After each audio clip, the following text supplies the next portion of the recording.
Welcome to lesson 8.5, exponential growth functions.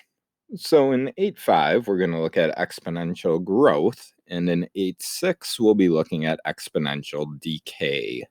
So exponential growth functions follow an equation, which we're going to take a look at, and you'll see they're similar to the graphs when we were dealing with graphing any sort of power or exponent in 7.1 and 7.3, or 8.1, 8.3. So in this lesson, we're going to dive a little bit deeper into how to do the graphing, and we're also going to look at this exponential growth equation. So a quantity is growing exponentially if it increases by the same percent in each unit of time. This is called exponential growth. So the most common example of this would be with bank accounts or savings accounts, where it might be you earn 3% interest every year. So that account is growing the same percent over the same unit of time, so it would have exponential growth. Anything with exponential growth, you'll see the graphs end up being curved. If we have linear growth, it would be a straight line for the graph.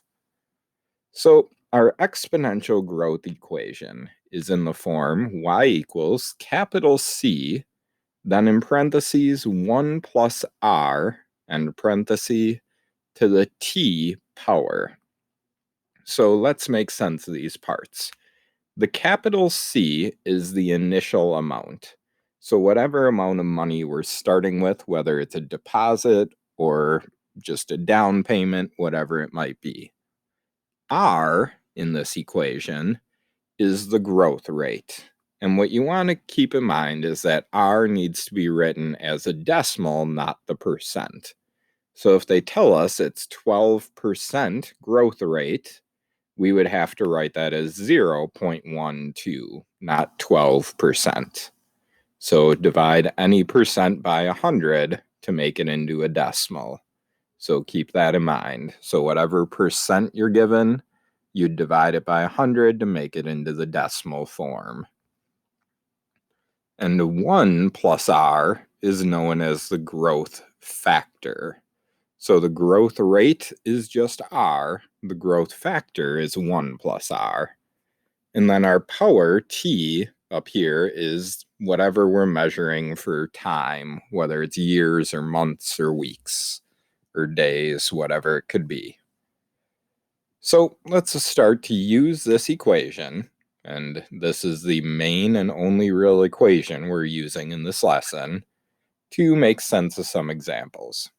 So example 1 is talking about a bank account. You deposit $500. So your deposit, the initial amount, would be the capital letter C in our equation. The account pays 8% annual interest. So 8% gives me my growth rate of R.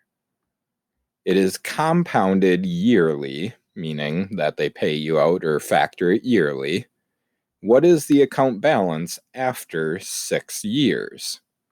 So if I'm going to write this out, and 6 years would be t, 500 would go in place of c, so we have y equals 500.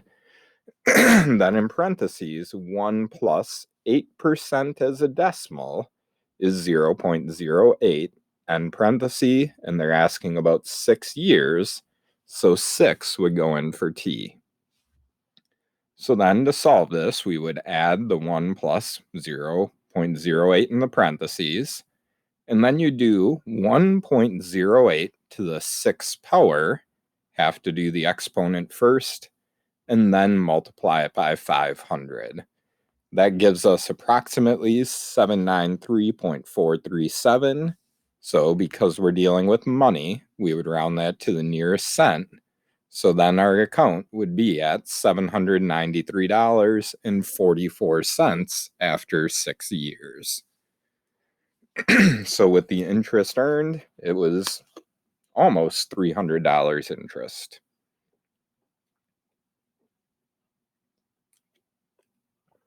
Example 2. It's talking about a newly hatched channel catfish typically weighs about 0.3 grams.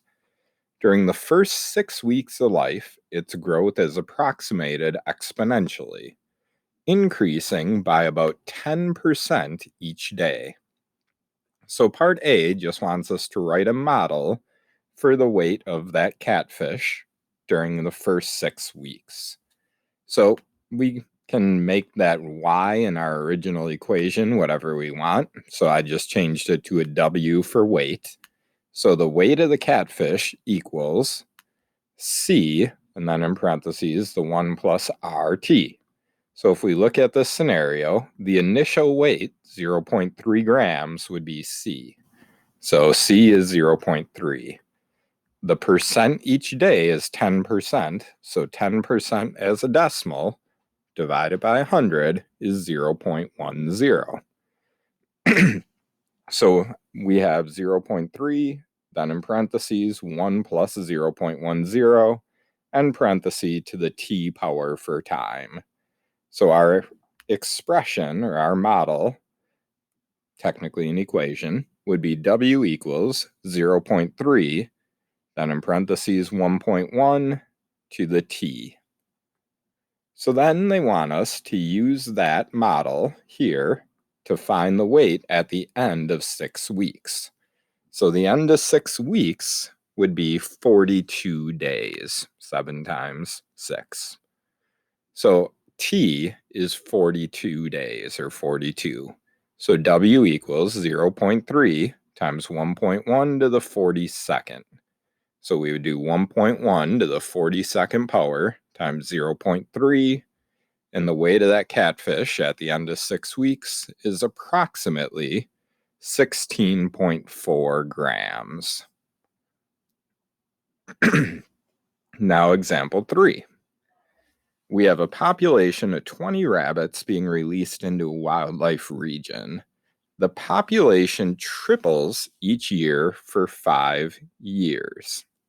So in this case, we have the growth factor over here of tripling each year for 5 years. We have our initial population of 20 rabbits. So our growth factor being tripled would be 3. Something being tripled, it's being multiplied by 3. So it asks first, what is the percent of increase each year?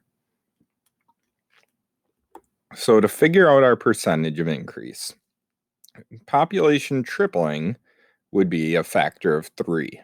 So 1 plus r equals 3. So subtract the 1 from each side, and r equals 2.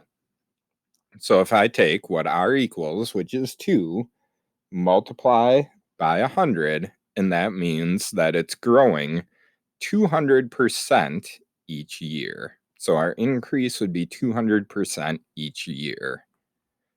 In part B, what is the population after 5 years? So again, the population, we'll use p in place of y for our equation, capital C, then in parentheses 1 plus r to the t power. We know we're starting with 20 rabbits, so that's C. We know the growth factor overall, 1 plus 2 is 3. And then for 5 years. So we have 3 to the 5th power times 20, meaning that these 20 rabbits in this region, based on what they're predicting, would come out to be 4,860 rabbits after 5 years. Then we move into example 4. Example 4 is asking us to graph the exponential growth model from example 1. So taking that equation here, y equals 500, then in parentheses 1.08 to the t, that was from example 1 up here related to the bank account. We need to come up with some ordered pairs to start to graph.